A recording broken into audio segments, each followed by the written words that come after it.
కనుక ఈరోజు కమిషన్ ముందుకు వెళ్లి ఇంతకాలం కాంగ్రెస్ పార్టీ చేస్తున్న దుష్ప్రచారాలన్నీ కూడా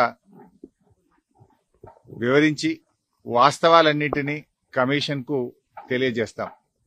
సో మా దగ్గర ఉన్నటువంటి పూర్తి సమాచారం అన్ని విషయాలను కూడా కమిషన్ దృష్టికి తీసుకువెళ్తాం. గత కొంతకాలంగా కొంతమంది వ్యక్తులు, కొన్ని పార్టీలు వాళ్ళు ఉద్దేశపూర్వకంగా బీఆర్ఎస్ పార్టీ మీద రాజకీయ కక్షతో బురద జల్లేటువంటి ప్రయత్నం చేస్తా ఉన్నారు. వాస్తవానికి ఒక ప్రభుత్వం విద్వేషంతో కాదు ఆలోచించాల్సింది, వివేకంతో ఆలోచించాలి, విజ్ఞత ప్రదర్శించాలి.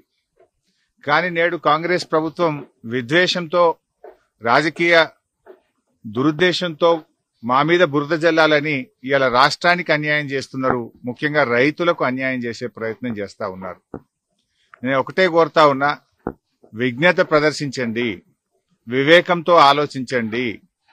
ఈ రాజకీయాల కోసం తెలంగాణ రాష్ట్రం యొక్క నీటి హక్కులను కాలరాయొద్దు అని చెప్పి ఈ ప్రభుత్వానికి హితవు పలుకుతా ఉన్నాను.